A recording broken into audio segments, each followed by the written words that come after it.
So I decided to do my presentation on abandoned places around the world. I've just always found abandoned places very interesting. All the history and all the memories that went on in the places I find very interesting. So I started out with the Belitz Hallstein Hospital. It is in Belitz, Germany, and it was originally opened as a tuberculosis sanatorium in 1898, but was kind of converted into like a war hospital during World War One, and especially to treat Nazis during World War Two. An interesting fact is that Hitler himself was actually treated here when he was a soldier during World War One. He had sustained a leg injury during combat.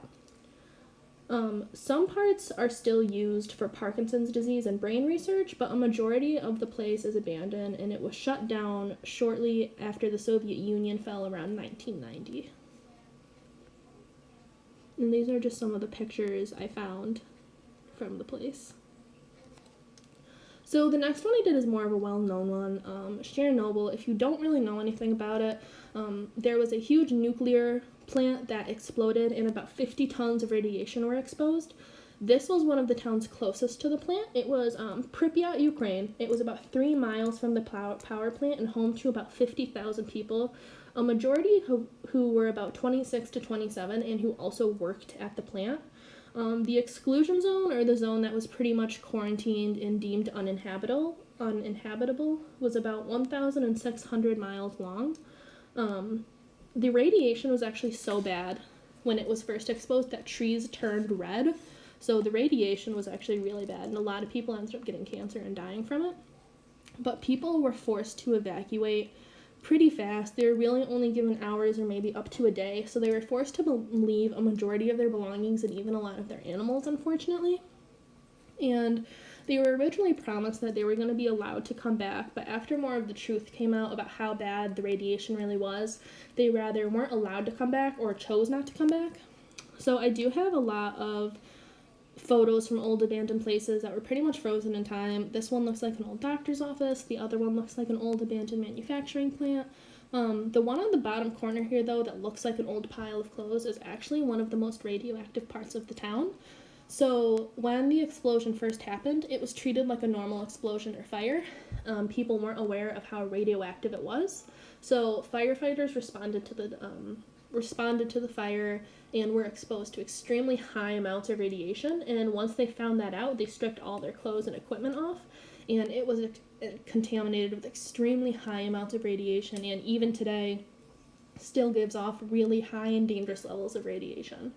Unfortunately, all of the firefighters that actually responded to that died of radiation poisoning about 2 weeks after the incident. So this one was Six Flags New Orleans. This one really wasn't open for that long. It originally opened in 2000, but it had to close after it sustained really serious damage after Hurricane Katrina. As you can see right here, a majority of the place was just completely flooded. So it had to close down in 2005, and it was planning on opening back up, but the damage was so extensive that they actually didn't have the funds to fix everything properly and open the park back up. So it has been closed down since 2005. On the website, it's actually still listed as only temporarily closed. So I'm not really sure what's going to come to it. There's been a lot of talk about opening it back up, trying to fix it, demolishing it, but it is still there today. The last one I wanted to do was more of a local place. This is the only place in all of the slides that I've actually been to. It's the Rochester Psychiatric Center in Rochester. It's also known as Terrence Tower. It was built in the late 1950s and officially opened in 1959 for the mentally ill. It was able to house over 1,000 patients, and it had 16 stories. Each floor was a different department, so like the 5th floor was for the criminally insane, and the 13th and 14th floor generated as kind of a general hospital area. A lot of unethical practices went on there, so a lot of lobotomies were done, shock therapy, a lot of things like that. It closed in 1995 after a lot of reports of abuse were coming out. A lot of more modern practices were being introduced. So it's been that way for about 20, 30 years. It's been abandoned. It was fully equipped for people to live there. A lot of people spent their whole lives there. It was equipped with a morgue, a hospital area. It even had a gift shop for visitors and the patients there.